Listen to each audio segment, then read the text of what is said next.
Praise God. Welcome to River of Love. Amen.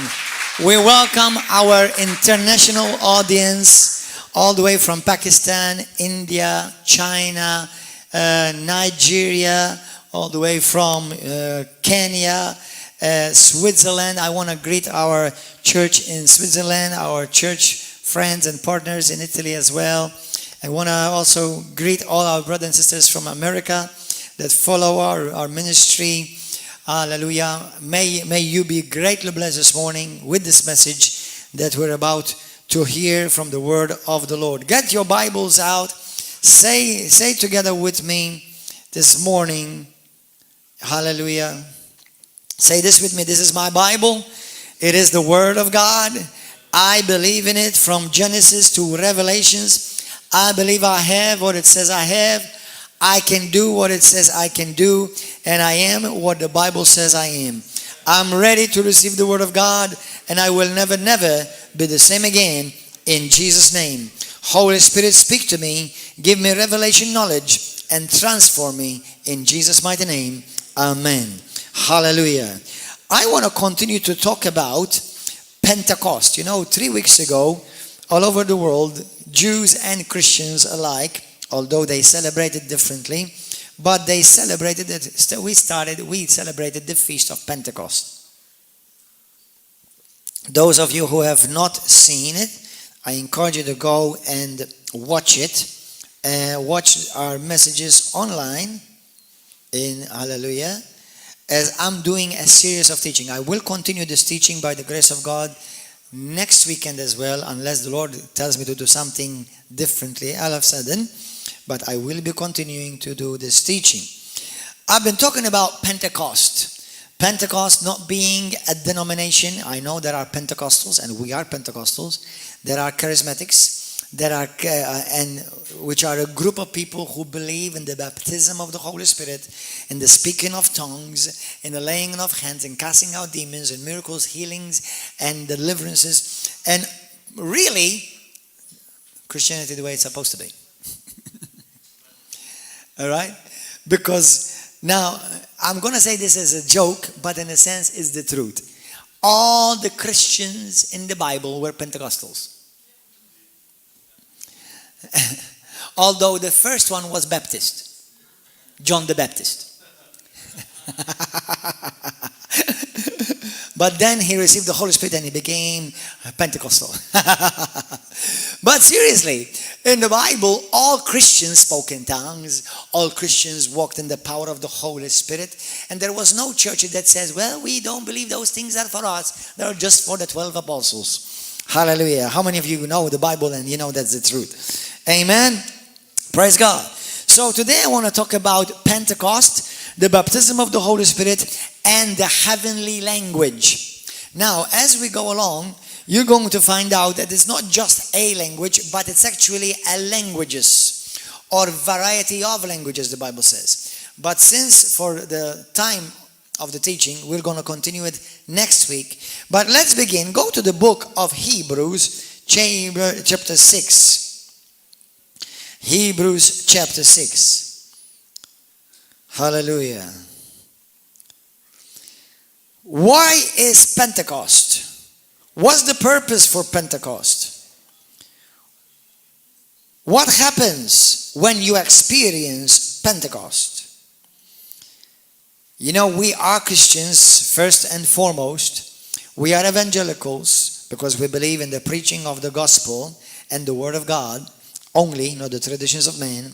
We are Pentecostals because we believe in the baptism of the Holy Spirit with the evidence or the initial evidence, not the only, but the initial evidence of speaking in other tongues. We are charismatics because we believe in the operation and the moving of all the 9 gifts of the Holy Spirit. We are apostolic because we believe in apostolic authority. We believe in the apostolic government, and we believe in the apostolic teachings, and we also we have received the same faith of the apostles, and we come from an apostolic lineage. Now, there's too much in that. We also are prophetic. We believe in the prophetic. We believe God is still speaking today. God has not stopped speaking. The Holy Spirit is not dumb. He has not shut his mouth yet. And he's still speaking to the church. And he still has his prophets till this day. Now, obviously, theologically speaking, no man of God, no woman of God, no title, no ministry can contradict what it's already revealed and written. Amen? So that just in a nutshell. In Jesus' name. But I want you to read this, Hebrews chapter 6, verse 1. Therefore, leaving the discussion of the elementary principles of Christ, let us go on to perfection, or else go on to maturity. Okay, let's mature. Let's mature. Now, since we're going to be talking today about baptism, and I'm going to be sharing, just mentioning a bit of the baptisms as well. There are the 3 baptisms in the Bible mentioned. So, every now and then you have to mention these things. I have noticed, and I have come across churches in the world that they may have a Pentecostal title, but they have no Pentecost experience. Brothers and sisters, a week ago or so, I shared a message about how that we are part of the movement and not part of the monument. And I want to ask you, every one of you in Pakistan, India, Nigeria, Uganda, Kenya, America, Switzerland, are you part of the monument or are you part of the movement? Because if you're part of the movement, you have to constantly be growing, expanding, receiving, growing in revelation, growing in maturity. Hallelujah, being transformed more from glory to glory in Jesus' name. Unfortunately, there are many churches that have become a monument. And that's when you die. You die. The Holy Spirit is also compared to rivers, as we're going to see in John chapter 8. Rivers they always flow, they grow, they expand. And river is always fresh. You know, somebody said to me, some time ago, we are classical Pentecostals. With all due respect, what the heck does that mean? That means we've become a monument now. There was a movement of Azusa, and we're stuck to it instead of we've learned from it. We're stuck to it. So now we've made a monument now. Now, I believe in Azusa revival. I believe in the Smithsonian, there's several revivals mentioned all over the world. But listen, I'm not looking back. I'm looking ahead. I am revival. Amen. If I'm going to learn something from the past, is how I can be better in the future. Not so that I can be stuck at the past, looking at the past. Oh, what a beautiful monument. Hallelujah. And that's exactly when it becomes tradition. You see, including the Roman Catholic Church, the Christian church, number one, the first church was not Roman Catholic anyway. It was Christian for about 350 years. But what happened is this. You see, heretical Christianity started spreading because they started veering off, not sticking to the teachings of the apostles, inventing new doctrines, and then they're making the apostles the monument. Brothers, if any Catholic, Protestant, Orthodox, or whatever you are, you come and tell me that I am like the apostles, I have to see you walking in the power of the apostles. I have to see you talking like the apostles. I want to see in you the boldness and the holiness and the righteousness like the apostles. Otherwise, you're an apostasy, not apostles. Amen? Hallelujah. Praise God. Thank you, Lord. So, Hebrews, it says, let us go on to maturity, leaving the elementary principles of Christ. Let us go on to perfection, not laying again the foundations of repentance from the dead. That's one of dead works. And the faith towards God, two. The doctrine of the baptisms. You see that? Doctrine of baptisms. Doctrine of baptisms. Some Bible says washings. Okay? Washings, which is the word baptizos in the Greek anyway. Of laying of hands, another doctrine. The resurrection of the dead, another doctrine. And the eternal judgments, another doctrine. These are called the 6 pillars of the Christian faith. These are called the 6 pillars. But I just wanted to mention this because if you do not read in context, you may confuse when you see the word baptism. Because number one, in the book of Galatians and 1 Corinthians, the Bible says that we all have been baptized into one body. Through faith in Christ. So the first baptism is when you are born again. Meaning, I have joined a body. Now, isn't that interesting that even in the English language, we call sea a body of water? We call it a body. The sea, say, we call it a body of water. Okay? The police, we call them the police body, corpse. So when you become a Christian, the day you accept Christ as your Lord and your Savior, you become part of a body. You are baptized, you are immersed in a body. And now you're called the body of Christ. That's the only baptism that saves you. Without it, you're going to go to heaven. Okay, that's the day when you are genuinely born again. Second, now the second and the third, sometimes the second is the third and the third is the second. So as far as order is concerned, it's not important because we see them both in the Bible. But the first always have to be first. You cannot go be baptized in water and then accept Jesus Christ because it won't mean anything. You cannot try to speak in tongues or receive the power of God and not be born again. Why? In Matthew 12, Jesus says, you cannot put new wine in old wineskins. Otherwise, you will destroy the wineskin and you will waste the wine. So you have to become a new wineskin.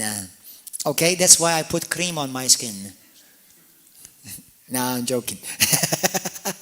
You have to become a new body. You have to become a new being, born again. So when you become new, then you're ready to receive the new experience, the second experience.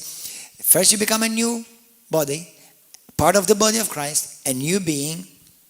Second, you get filled with the new wine, the Holy Spirit. Now something interesting. I wonder if what doesn't say, for example, whiskey. Or it doesn't say, for example, orange juice. It says wine. There is a significance. Apart from wine has actually also healing attributes to it. But wine makes you happy. That's why when they were filled with wine, okay, when they were filled with wine, what does the Bible say? They started acting like a bunch of drunks. And that means the way they were acting looked different. That's why they tell you, what happened to you? Are you brainwashed? We just read it, washings. Yeah, my mind is washed, my body is washed, everything has been washed. Amen. Hallelujah. Are you okay, boys and girls? Hallelujah. Praise God. So we have the baptism. Now, let's begin with the first principle. Number one, it is called baptism. Now, why did I make this number one? The reason is because many Christians, when I was saved, when I was born again, in the 1st June 1995, I was living in America, and I started attending a church group, and they were called non-denominational. They were loving, they were sweet, and they really helped me, but they did not believe in the baptism of the Holy Spirit, and they did not believe in the gifts of the Holy Spirit. They did not believe in speaking in tongues, and they made me afraid that if I see any of this, stay away from it because it may be from the devil. Now, interestingly enough, I've walked with the devil for 23 years. I never spoke in tongues.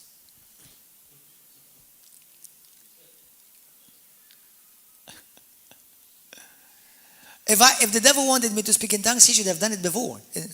Not when I became a new being. It's amazing how many people come out with certain stupid, dummy doctrines simply because they don't understand the scripture. Okay? And because they're teaching the principles of the kingdom, they're teaching the gospel of their denomination. That's why many people, many churches are dead. They become part of a monument rather than a movement. Amen? So, anyway, so a bit after, about a year or so after, I experienced that after being born again, there's another experience. Okay, at first I was a bit freaked out because I never knew anything. I didn't understand. But I knew, just like I've always known, even raised up as a Roman Catholic, that the apostles received power.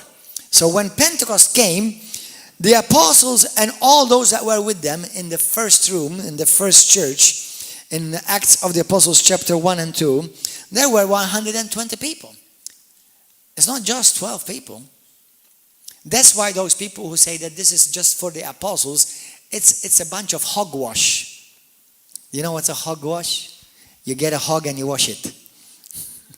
You know what's a hog? It's a little pig. We call it hogwash, okay? It's hogwash because people come up with all kinds of doctrines to accommodate what they did not reach, they call it sour. It's just like some people say, if healing is everyone, then why so-and-so is not healed? Okay, so let's change the doctrine and start saying, well, God permits it. I'm going to kill that holy cow next week and the week after.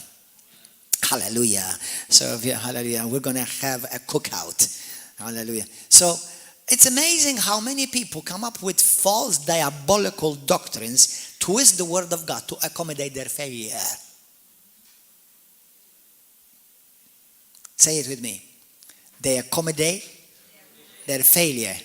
They did not reach it, so now they call it bad. I've been preaching about it in this past Wednesday. Are you faithful to the Word of God? Do you really believe what is written? I'm not talking to you I'm talking about doctrine. If Jesus said that all will speak in tongues, who's going to change that? Will your experience change it? Will my experience change it? Come on, talk to me, people of God. Okay, if Jesus says that all believers will cast out demons. Now, you did not manage. Does that change what Jesus said? If Jesus says you shall lay hands on the sick and they will recover. If that does not happen, does that change what Jesus said? Let's open our eyes. Let's mature. And let's begin by being humble and say, Lord, your word is so. And if I miss it, if I don't see it, then it's not you are wrong. Then something is wrong with me. But many people, they want to accommodate. I'm sorry to tell you, you've come to the wrong church for me to accommodate what you feel. Hallelujah. If you did not get healed, don't blame God. I know it feels bad. Because people want to hear, well, maybe it's not the timing yet. It's not God's timing yet. Well, okay, then all the people who are not saved, let's tell them it's not God's timing yet. It's amazing how many people come up with such stupid doctrines. And then they create a denomination. And they build a monument.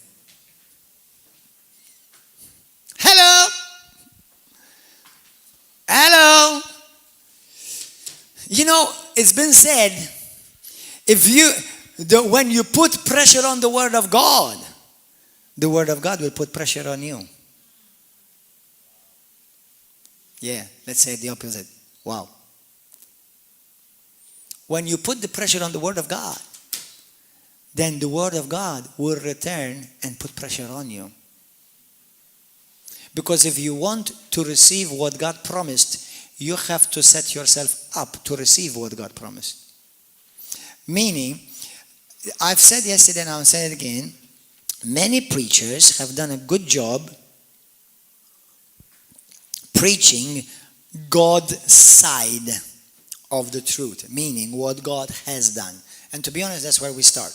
We start from what God has done. But you don't stop there. Then you have to teach people, and this comes under the ministry of teaching now.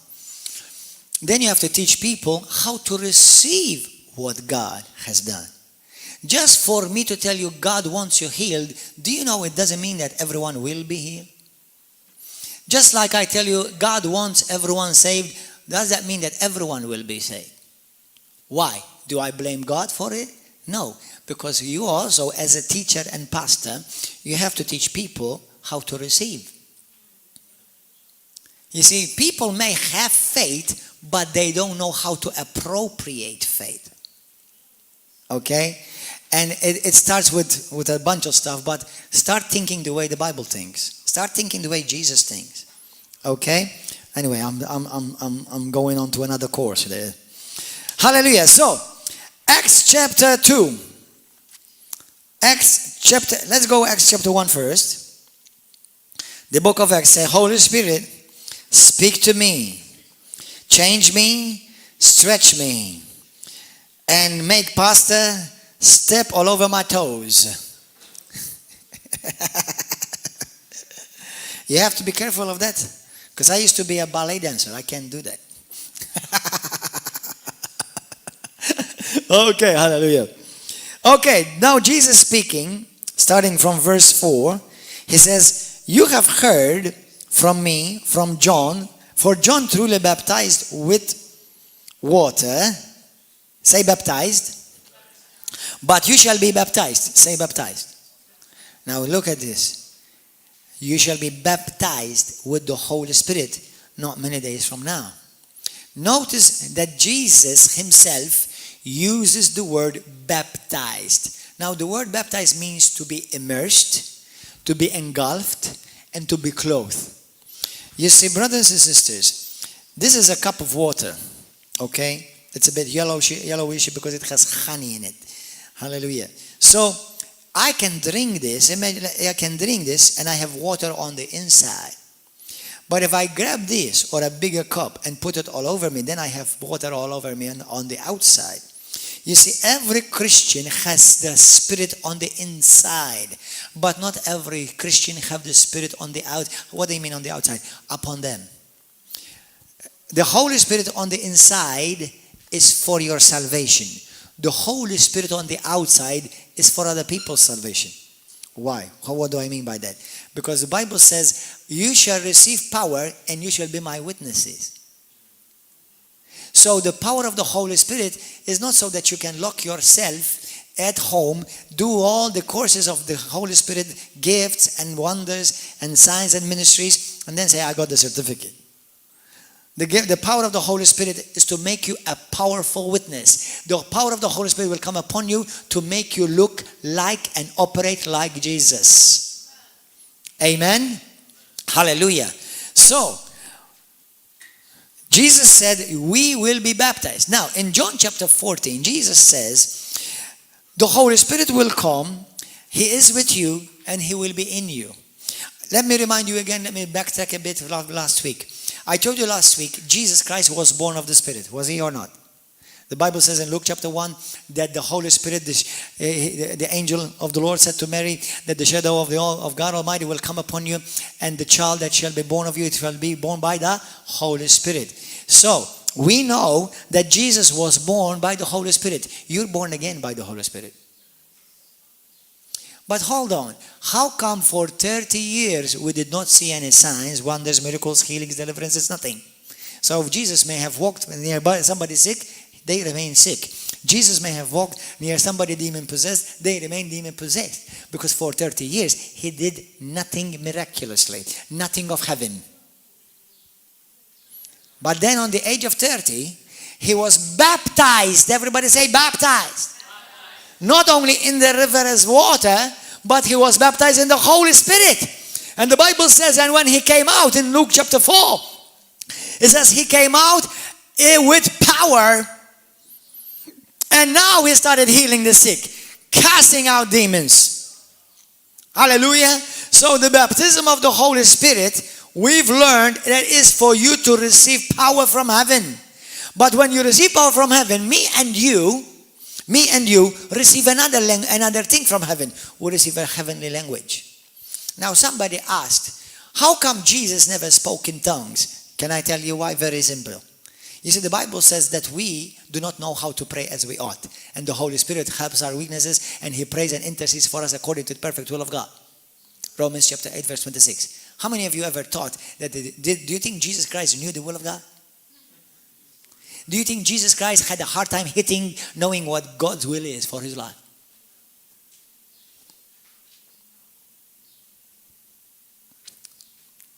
Jesus was God. Jesus was in perfect communication with God. Amen. Jesus did not necessarily need to speak in tongues. Number one, it was under the different dispensation anyway. Jesus Christ was still operating under the law. Amen. But apart from that, anyway, we'll see that in a moment. So it is called baptism. So when you receive the baptism of the Holy Spirit, you are engulfed, you are baptized, you are pickled like that onion that you submerge it in, what do you call it? Vinegar. You put it there, you leave it there, hallelujah, and you come out and you bite it. It tastes like nice vinegar and onion taste together. Hallelujah, thank you, Jesus. You put some conserva on it and some tomatoes, some capers, pepper, salt, hallelujah, maybe some tuna, and now you're eating malted bread. Khabza Maltiya. Amen. Hallelujah. So, thank you, Jesus. So baptized, everybody say baptized. Now that's important. Why is that important? Because you have Christians who do not understand the difference between having the Holy Spirit in you and being baptized with the Holy Spirit above you. They don't know the difference. They tell you, I have the Holy Spirit. And it's true, if they're Christians, they have the Holy Spirit. Some others may be, you may ask them, are you filled with the Holy Spirit? They say, of course, I have it. But do you speak in tongues? Have you ever spoken? No. Then hold on. You are confusing the term with being filled with the Holy Spirit or having the Holy Spirit. With being baptized, having the Holy Spirit upon you. The Holy Spirit upon you comes so that it will make you a supernatural being operating on earth looking like Jesus. You see, what the Holy Spirit does when He comes upon you, He will multiply the works of one person with many.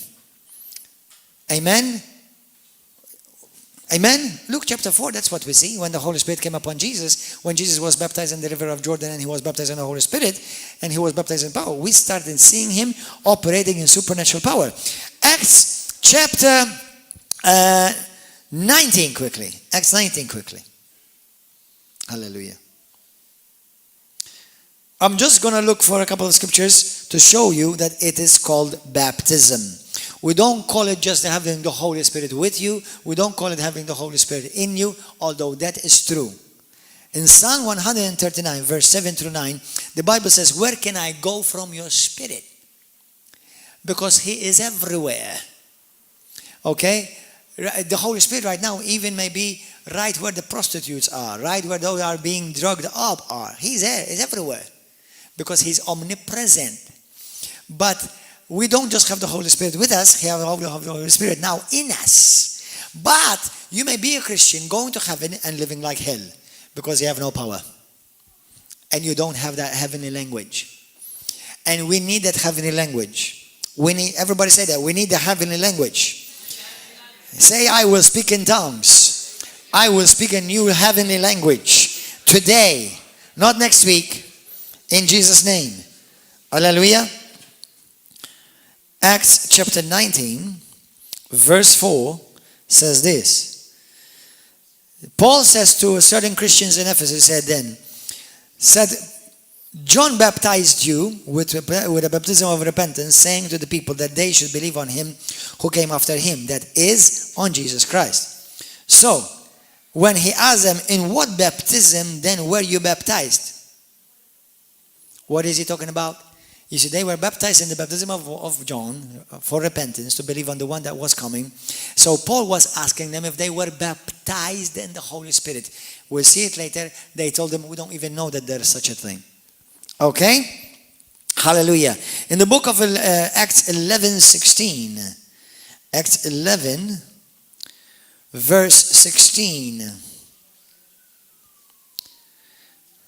Verse 16. Then I remember the word of the Lord, how He said, John indeed baptized you with water. Baptized with water. But you shall be baptized with the Holy Spirit. Now, I know that there are Pentecostals, charismatics who use the term infilling. It's correct. It's fine.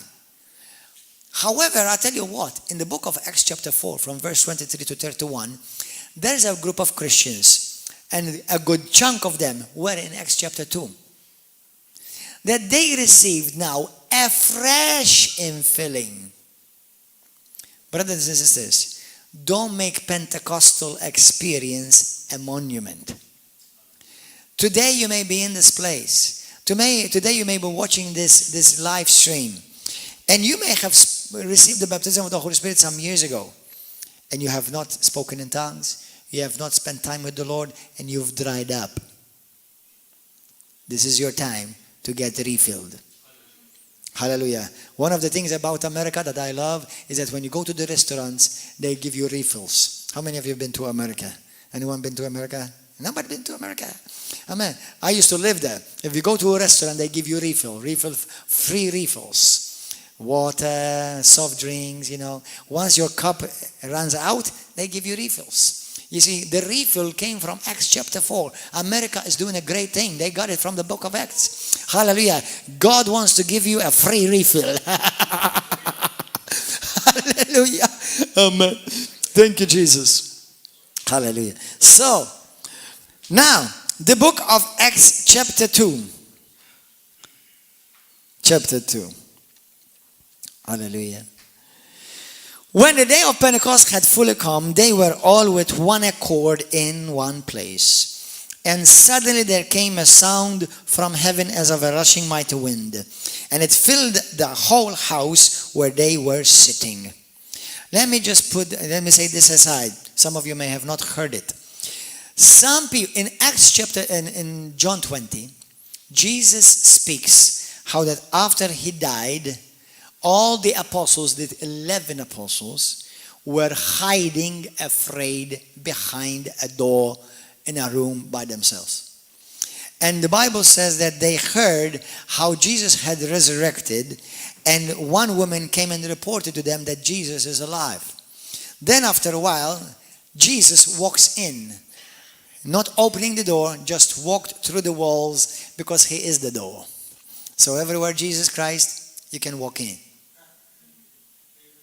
All doors in your life, if Jesus walks into your life, he becomes a door for that opportunity. He becomes a door for your healing. He becomes a door for your hope. He becomes a door for your resurrection. He becomes a door for your deliverance. Anyway, so Jesus walks and he says to them, peace be with you. And he breathed upon them and he said to them, receive the Holy Spirit. Now guess what? They were 12. They were 11 apostles. They were alone. They were locked inside. Jesus, the person, the resurrected person, walks in. He breathes upon them and he says to them, receive the Holy Spirit. And they receive the Holy Spirit. That is the day and the moment that I believe theologically is when they were born again. But guess what? Then Jesus says in Luke chapter 24, Luke 24, go there quickly, Luke 24.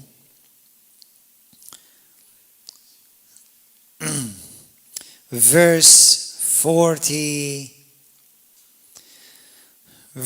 46. Then he said to them, thus it is written, and thus it was necessary for the Christ to suffer and to rise from the dead the third day, and that repentance and remission of sins should be preached in his name to all the nations, beginning at Jerusalem, and you are witnesses of these things.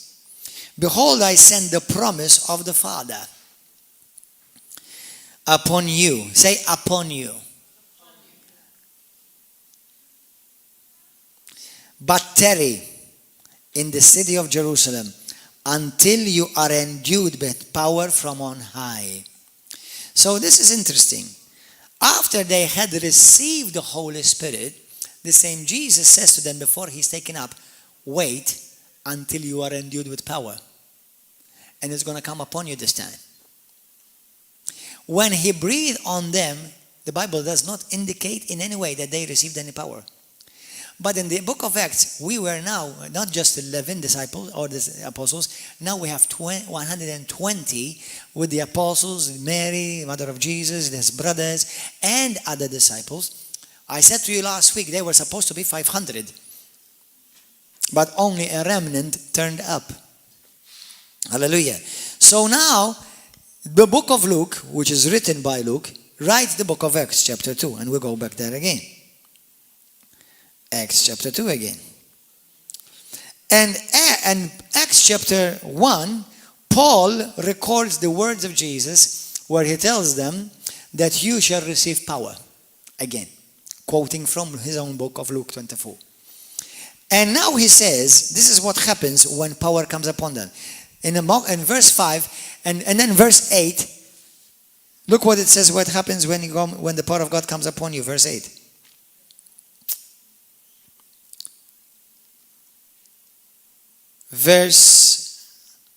Let me read verse 4. And assembled together them, he commanded them not to depart from Jerusalem. This is the same parallel with Luke 24. But to wait for the promise of the Father. Say it's promise. It's the promise. It's called the gift and it's called the promise. Say it. It's called the gift and it's called the promise. You would be a dummy not to receive a gift and the promise of the Father. Which he said, you have heard from me. For John truly baptized you with water, but you shall be baptized with the Holy Spirit not many days from now. Now verse 8. Verse 8. But you shall receive power. That word, the power, most of you know, is the word dunamis, is the miraculous, supernatural working ability, is the ability of heaven. So that's why when the Holy Spirit comes upon you, you will no longer remain just human. Amen. Hallelujah. And you shall be my witnesses. I love that word witnesses. And it has nothing to do with Jehovah's Witnesses. All right. The word witnesses is the word evidence producers. That means I'm going to give you power, and the power that's going to come upon you is going to give evidence that I am alive and that what I said is true, and you don't have to do long seminars. All you need to do is show them your power and you will convict them. They will see the power of heaven operating in your life. I'm not against knowing how to talk and be a good talker. I'm not against that. But you know, the Bible says the kingdom of God is not made of words, but it's made of power.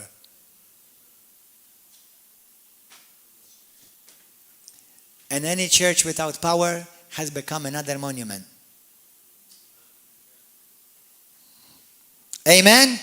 And a Christian without power has become another monument. We have been called. God has not called us to win the nations with your intellect. God has called you and equipped you to win the nations with His heavenly power. And the first initial evidence that you have received that power is called speaking with other heavenly languages. Amen? Hallelujah. If you already speak in other tongues, you continue to speak and increase. Practice speaking in tongues. Practice. Okay? I'm going to tell you the benefits next week. The benefits of speaking in tongues. I will touch a bit on it today. But if you have never received, today you're ready to receive?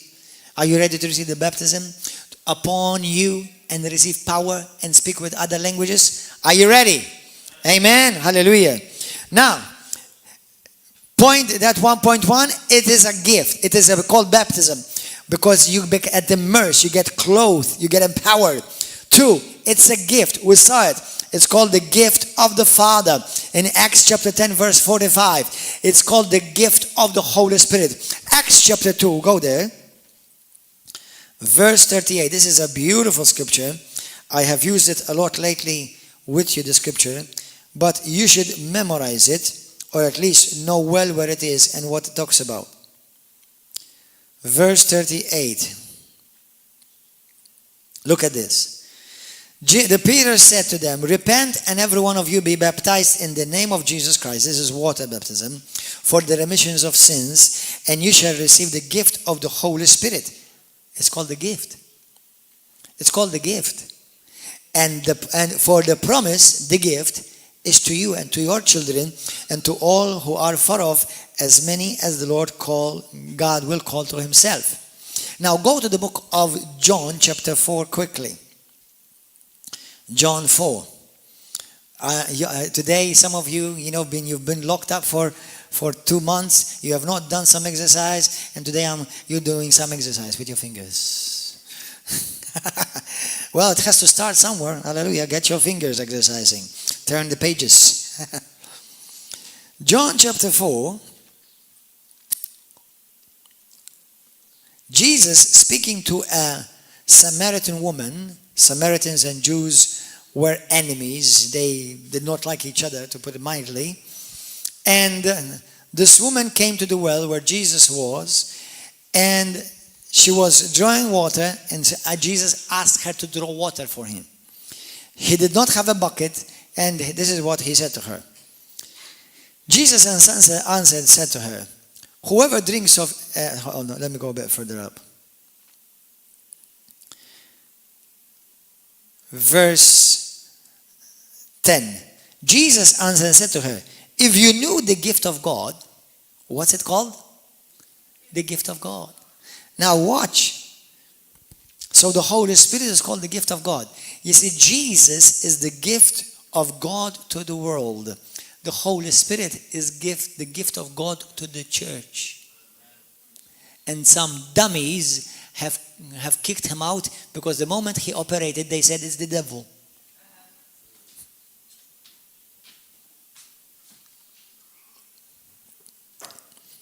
Anyway, Jesus answered and said to her, if you know the gift of God and who it is who says to you, give me a drink, you would have asked him and he would have given you living water.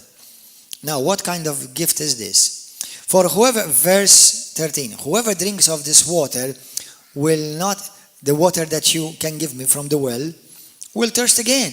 But Jesus said to her, but whoever drinks of the water that I shall give him will never thirst again. But the water that I shall give him will become in him a fountain of water springing up to eternal life. Now listen to this, brothers and sisters. Notice that this gift springs up to eternal life. When the Bible says, when you receive Jesus Christ, 1 John chapter 5, verse 11 through 13, you have received what? Eternal life. This is not about the baptism. This is about the gift when the Holy Spirit comes in you. When Jesus Christ, you come to Christ and ask him for the gift of salvation. He gives you the Holy Spirit, saves you and makes you a new being. Now go to John chapter 7 now. John chapter 7. And you see a bit of a difference here. Hallelujah. John chapter 7. Verse, Jesus is calling out to people around him because he's gone to the temple, and he's calling out to people and saying these words. Verse 37, on the last day, that great day of the feast, Jesus stood and cried out saying, if anyone thirsts, let him come to me and drink. He who believes in me, as the scripture has said, out of his heart or out of his belly shall flow rivers of living water. How many of you are happy with a well springing up to a well? How many of you got a well? Are you happy with a well? But how many of you prefer rivers? Now, every Christian has a well. But brother and sister, if actually, for example, we have a well. Even here in the church, we have a well. But the well won't last. The moment you drink from it, it will start going down. So the well is for you, personally. But the rivers is for others, to make the nations wet and to make those who are thirsty drink. Hallelujah. Now, and there's a difference between a well and the rivers.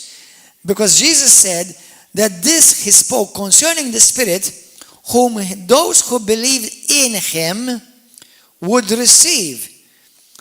For the Holy Spirit was not yet given because Jesus was not yet glorified. So this, nobody could have received this until Jesus Christ was glorified. Right? So those who would believe in him, so what do you have to do first? Believe in him to receive this experience. Now you believe upon him to receive salvation. You receive a will. But there's another experience. Now there's rivers. There's rivers. Hallelujah. Praise God. Point 3. Now this is important. Beloved brothers and sisters all over the nations of the world, don't make a question mark what God makes absolute. Right? Don't put a question mark where God put an exclamation mark. If God says something that's absolute for everyone, the same all the time, don't question it. You know, one of the things that Jesus Christ often rebuked his disciples for, you know what, right? Anybody know what Jesus Christ rebuked the disciples very often for? For lack of faith. Now, God, guess what? Now, this is the problem of many so-called churches. Why?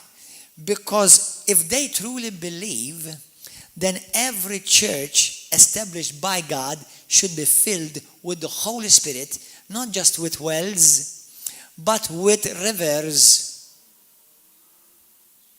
Amen? But they must believe.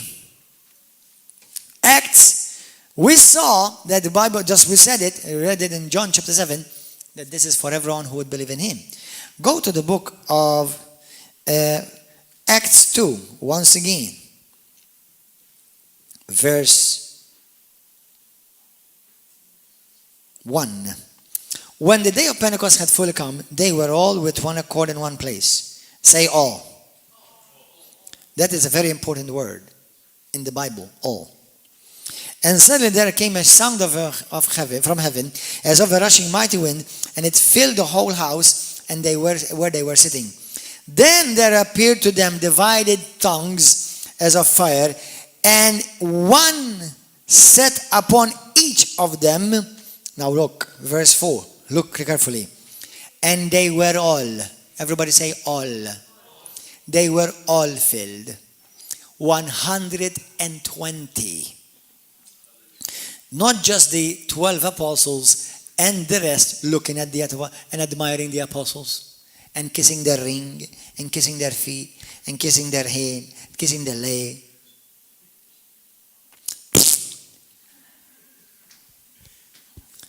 Hey, Pastor, can you do that? I just did. Be careful. Are you part of a monument or you're part of the movement? Okay? They were all filled with the Holy Spirit. And how many of them spoke in tongues out of 120? Look, all spoke in tongues. For those churches, Catholic, Protestant, Lutheran, Methodist, Baptist, and Pentecostal, whatever, they say, you know, we are like the apostles. This is how you know the church you make part of, whether it's like the apostles. You have to see them all speak in tongues. At least it's one of the signs, not only. Now I realize that some may be beginning, they may not understand, so you have to teach them. But the doctrine has to be for all salvation, for all healing, for all infilling, for all blessing, for all deliverance, for all. Amen? And the moment somebody don't line up, measure up, or rise up, don't say, well, maybe it's not for all. Then you're changing what's absolute. Amen? It's for all. No argument about it. Go to Mark 16. Mark 16. I wish all Christians truly believe the Bible. I'm not saying the world. I'm saying Christians. I wish all Christians truly believe the Bible. Hallelujah. Verse 15. Jesus speaking to his disciples, not just to his apostles. Now, his apostles were disciples, but not all his disciples were apostles. We are all disciples, but we're not apostles, all. Now, there would be another teaching about apostles, but the first apostle is Jesus. He's the great apostle. Then there's the 12 apostles of the Lamb. Those are only in their category, and it's never going to become 13 or 14 of them. It's going to remain 12. Then there's the transitional apostles like Paul. And then there are what we call they're not modern, because they've never stopped being, but what we call apostles among us today. Okay? So, but just even today, when there are apostles, but not everyone is apostle. But this gift is not just for the apostles. It's for everyone who believes. Amen?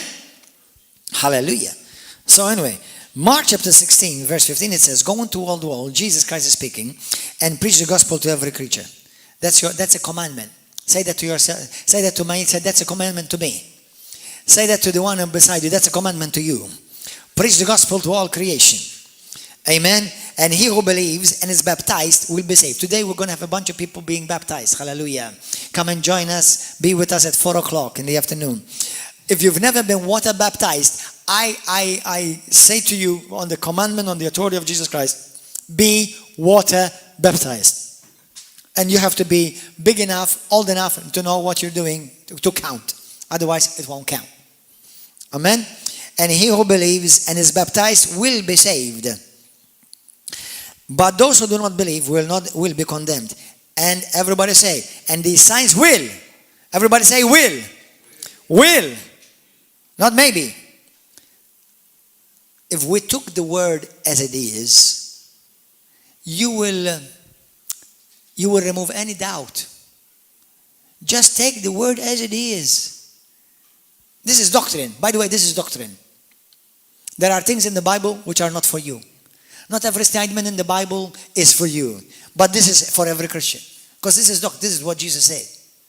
This is the words of Jesus of things of what the Christians should be doing, every one of them. These signs will follow those who believe. In my name they will cast out demons. How many of them should cast out demons? How many of them? All of them. And they will speak with new tongues. How many of them will speak with new tongues? All. Everybody say all. All will speak with new tongues. They will take up serpents. How many of you have been taking up serpents lately? Well, there have been some serpents in the church, and I've had to take them by their neck. Sometimes serpents do come. I'm not talking about those type. But, okay, serpents mean demons, okay? It's representing demons here. They will take up serpents. If they drink anything deadly, it shall not by any means hurt them. How many of you have been drinking poison lately and just checking on, making sure? No. But what about if somebody, let's say you go to a restaurant, and somebody put poison inside, what do you do now? You believe God. You believe the word. You believe, Lord, you said that if anything poison is given to me, it shall not hurt me. Amen? Hallelujah. So, and they will lay hands on the sick. How many of them will lay hands on the sick? Please don't call me to lay hands upon you. If you have a pair of hands, lay it on yourself.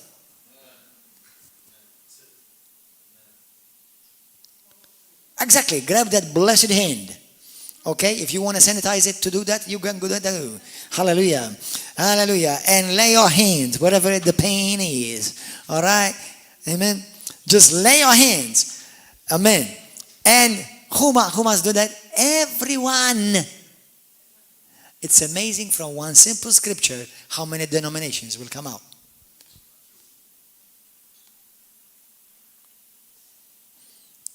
And some will have the audacity to say that we are from the apostles. Yeah, sure. You have made a nice monument. They will lay hands on the sick, and they will. Maybe. Probably. We'll have to check.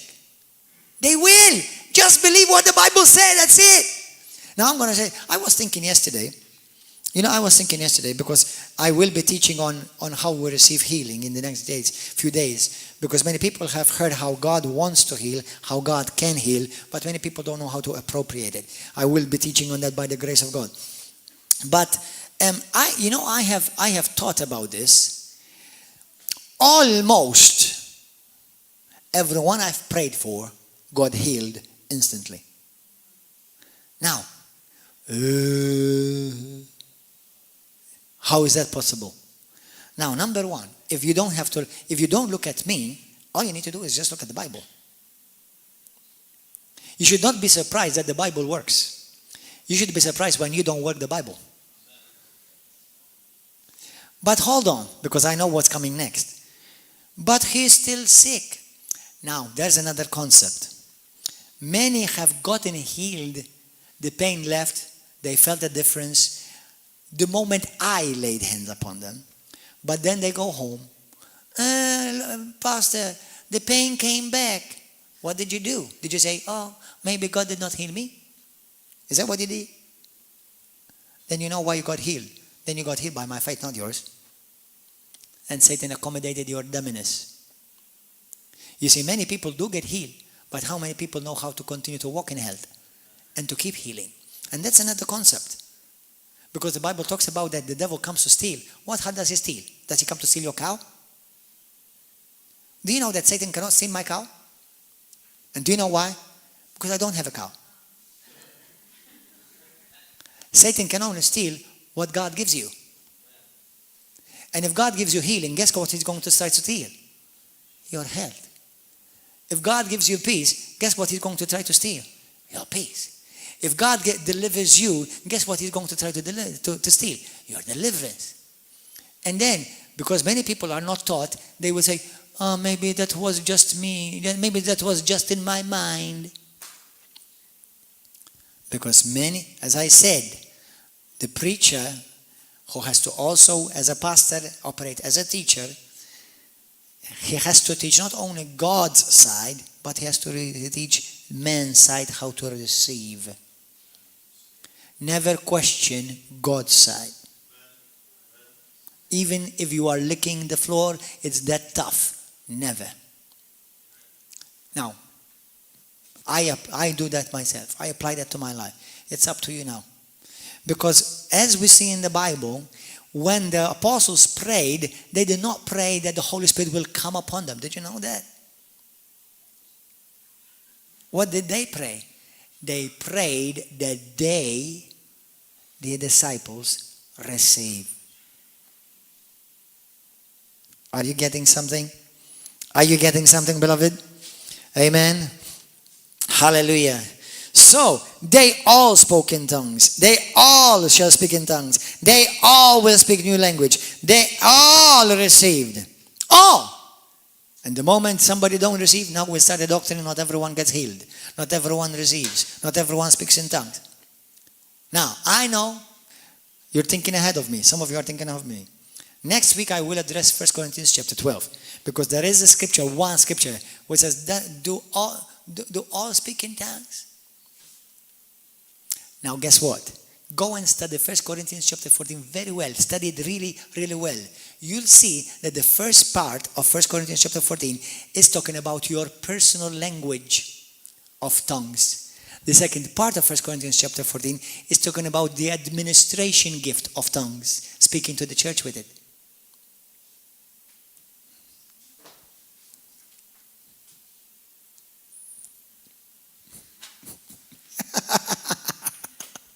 Hello, anybody home? Are you okay, guys? Are you getting something? Emil Ross? Festampa? Hallelujah. Hallelujah. Your mama is having fun, I think. Amen. She's enjoying herself. Hallelujah. Okay. So, it is for every Christian. Thank you, Jesus. So we've seen the Holy Spirit is everywhere. The Holy Spirit is in every Christian. But now the Holy Spirit wants to come upon you, engulf you, clothe you with power and authority, with power from heaven in Jesus' name. And the first thing that you do when you do that is you speak in tongues. In Acts chapter 2, once again, as we saw, Acts chapter 2, once again, verse 4. Go there. Acts 2:4. And they were all filled with the Holy Spirit and began to speak with other tongues. Who spoke in tongues? Who spoke in tongues? All. All who? All the disciples. I'm about to shock you. The Holy Spirit does not speak in tongues. How many of you have ever heard the Holy Spirit speak in tongues? Don't get confused. The Holy Spirit don't speak in tongues. It is people who speak in tongues as the Holy Spirit enables them. Because some people look at this, look at the air. I don't feel it. Okay, brothers, the Bible says you shall open your mouth and God will fill it and then you will speak. Say this with me. I speak in tongues. I speak with new languages of heaven. Amen. Don't wait for something to hit you in the head. Okay? You receive by faith. Amen. In Jesus' name. Hallelujah.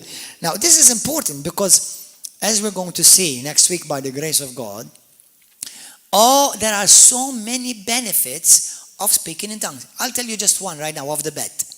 Do you know that when we speak in tongues, the personal language, when we practice speaking in tongues in your private time, even when we're speaking in tongues in the church setting, we praise God and I tell you, let's all speak in tongues. Let's all worship God in tongues. You can sing in tongues. You hear me very often sing in tongues. Okay? The Bible says we are speaking mysteries. Now, when you speak it, it will not remain a mystery. Do you know what it becomes? Revelation. And Paul said, I speak in tongues more than you all. And I've received revelation more than all of you. Why did he receive more revelation? Because he spoke more in tongues than everyone. Because the Bible says when you speak in tongues, you are accessing an unknown realm, bring it to the known realm so that you walk in revelation. Hallelujah. Praise God. Thank you, Jesus. Glory, glory, glory, glory. So, let me share this with you, these 3 or 4 scriptures, and then we'll pray. Praise and worship Him. You may come. Take it slowly. Hallelujah. Acts chapter 8. Go there. Acts 8. Acts 8. Verse 14. In the book of Acts, chapter 8, interestingly, we see the church dispersed. Philip goes to Samaria preaching the gospel. And I want you to go and study this by yourself at home. The Bible says he preached the gospel of the kingdom, not the gospel of the Catholic Church or the Baptist Church or the Lutheran Church or the Methodist Church. Blah, blah, blah, blah, blah, blah, blah. He preached the gospel of the kingdom. 2, he preached the name of Jesus. 3, he preached the word. Now you understand why many churches are dead. The word is being compromised. Jesus is not being glorified only. And it's not the gospel of the kingdom that's being preached, but the gospel of the Baptist church or the Pentecostal church or the Catholic church. The gospel of the kingdom means wherever I preach that type of a gospel, now God dominates the scene. The dominion of God. Amen. Hallelujah. Praise God. Acts chapter 8, verse 14 says this. Now when the apostles who were at Jerusalem heard that Samaria had received the word of God. Right? So now we see there was a sorcerer, Simon, who was in sorcery. The people in the town, they used to call him the power of God. Look how powerful he is, or he was. But compared to the gospel of the kingdom, there was no comparison. The gospel of the kingdom that Philip preached, River of Love preached, is more powerful than every form of witchcraft or every form of sorcerer. Hallelujah. That's why we boldly declare that greater is He that is in me than he that is in the world. Amen. Hallelujah. So, this sorcerer and many others were healed, were delivered, they turned to God, and they were baptized in water. But guess what? Look, then when the church heard that there were many who became Christians and new converts, they sent them the apostles from Jerusalem, and when they had come down, verse 15, prayed for them that they might receive. Say it with me. Prayed for them that they will receive. They did not pray for the Holy Spirit to come. They prayed for them to receive. Amen? The Holy Spirit. For as yet he had fallen upon none of them. Say upon. Upon. Upon. So he had not fallen upon none of them. Amen? He had not fallen upon any of them, but they were simply baptized in the name of the Lord Jesus Christ. That means and then they laid hands on them and they received the Holy Spirit. Amen. Now, in the next few verses, you see that Simon, who used to be a sorcerer, saw something that as the apostles were laying hands upon these new converts, something was happening. They were doing something. They were doing some form of manifestation. Okay? And he said to them, give me this power also, that anyone whom I lay my hands upon, they will receive the Holy Spirit. But Peter said to him, your money perish with you, because you thought that the gift of God could be purchased with money.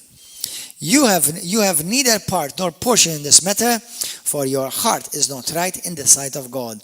Now listen to what Peter said to him. Come to me. Come confess your sins to me, and I will forgive you your sins. Are you following your Bible? You see, if you don't bring your Bible, I can tell you that, and I will deceive you and mislead you.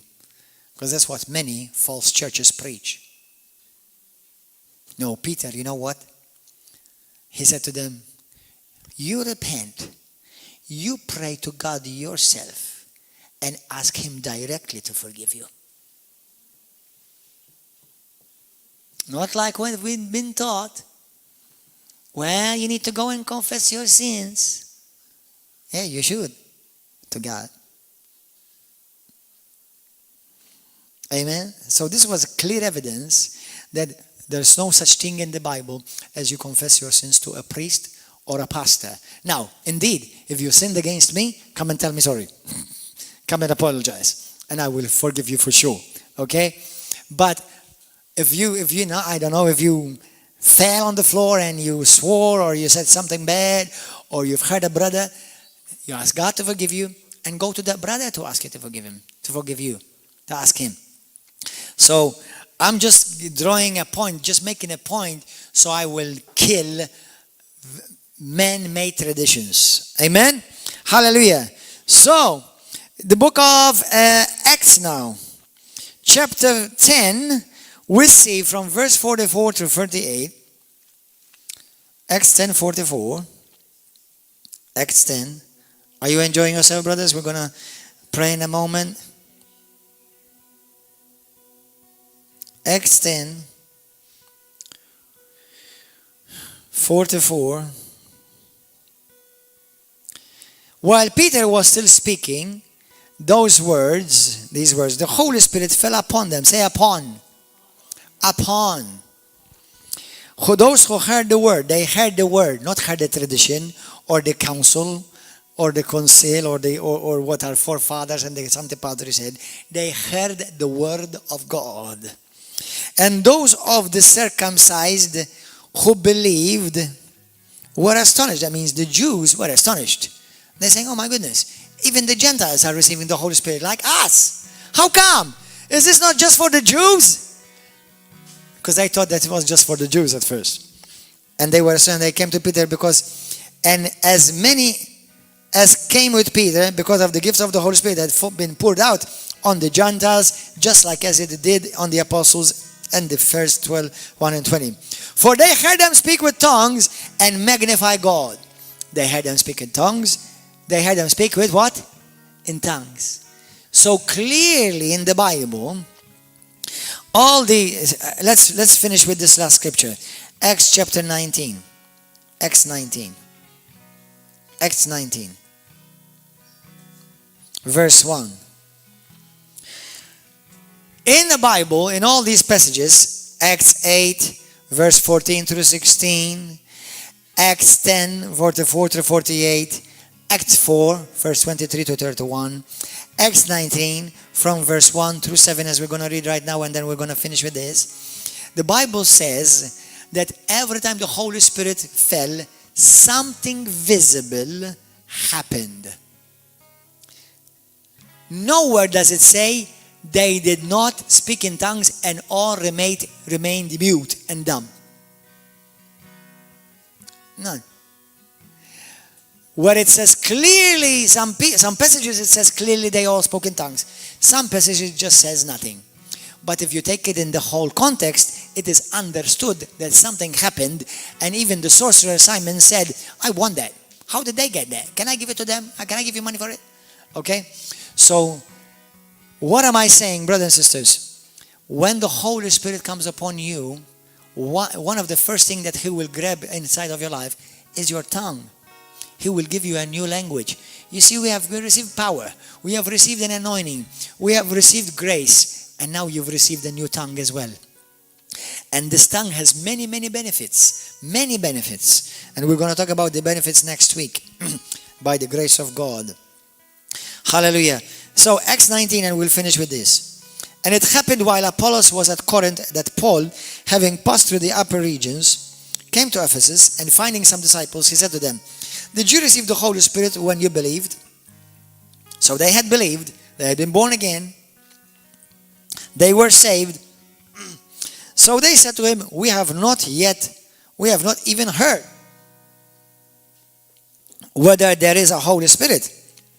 And he said to them, into what then were you baptized? You see the word baptized? So what Paul was seeking is to see whether these people received the baptism of the Holy Spirit. So they said, into John's baptism. Then Paul said, John baptized you indeed with a baptism of repentance, saying to the people that they should believe on him who came after him, that is on Jesus Christ. When they heard this, they were baptized in the name of the Lord Jesus Christ. And when Paul had laid hands upon them, the Holy Spirit came upon them, and they spoke with tongues, and they prophesied. So what are we seeing here?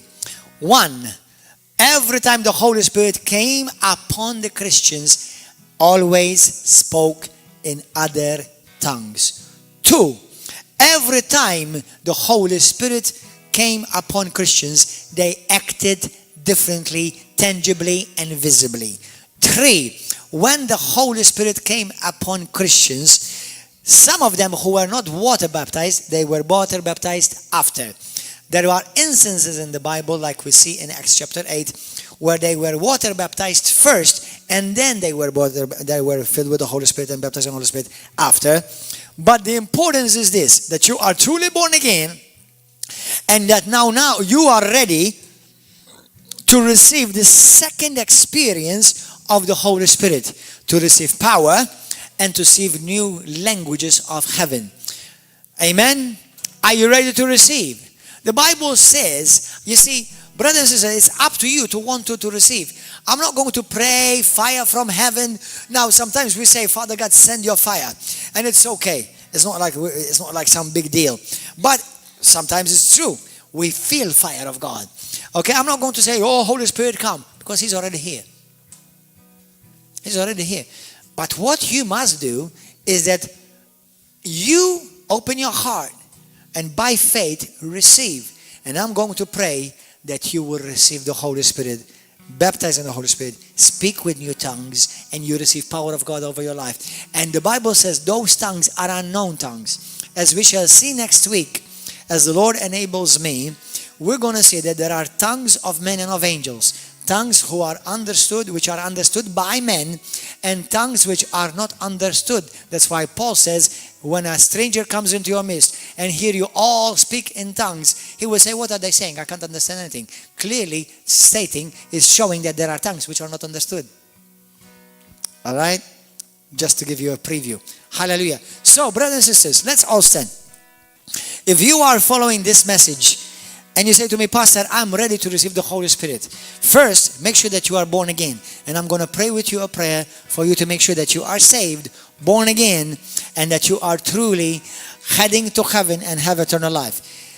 If that person is you, say this prayer with me for you to be born again. Say, Father, I come to you in the name of Jesus. Forgive me of my sins. Come into my life. Fill me with your presence. Wash me clean by the precious blood of Jesus. Right now I repent from my sin and I say to you, Lord, you are my Lord, you are my Savior, you are the Son of the living God.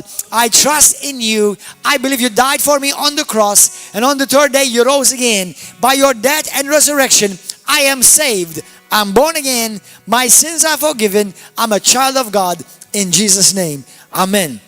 Now, if you said that prayer, you're born again. Now you're ready to receive the Holy Spirit, be filled with the Holy Spirit, to receive the baptism of the Holy Spirit. And as I pray for you to receive, you receive, and you start speaking with tongues, start praising God with tongues. Hallelujah. Everybody lift up your hands. If anybody is here, now, most of the time we see the apostles laying hands. There was a person, Ananias, who laid hands upon Saul, who became Paul, and he was filled with the Holy Spirit and spoke in tongues. In Acts chapter 10, in Acts chapter 18, 19, we see these things.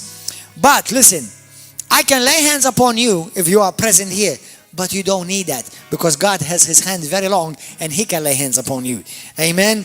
And if you are there somewhere where you cannot be reached physically, but you can be reached by the Spirit of God, say this prayer with me right now. Everyone here present, say, Father, I believe your word. I believe that you meant what you said, and what you said is what you meant. You said that they all will speak in tongues. You said that when the Spirit of God came upon them, they all were filled and they all spoke. They spoke in tongues. Now, Lord, I am ready to receive the Holy Spirit upon me, be baptized in the Holy Spirit and power. And now I'm ready to speak with other tongues in Jesus' name. Jesus, baptize me now. I receive the baptism. I receive the power of the Holy Ghost. I receive new languages of heaven.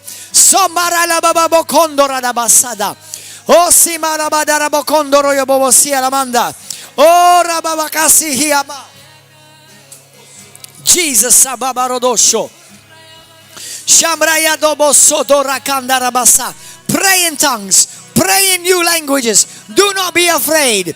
It's not from your mind. It's not from your head. It's from spirit to God's spirit. Sombabarabaramondo dobo sikandara baba. Ora mina kandara dabia bakato. Ranima kandara badoko bora bakandara bia sataka. Oromola manaka. Praise him, magnify him. O sinara bandoro robota kasi darabada ko. O robonya maniki adarabado dobo sata. Yasima brodo robo sakada. O rabaramando kobosa. As we continue here, we say to you, God bless you, YouTube audience. God bless you, Facebook audience. God bless you. We'll see you next week here, Wednesday, Saturday, 7 p.m., Sunday morning at 10. God bless you, everybody. Hallelujah.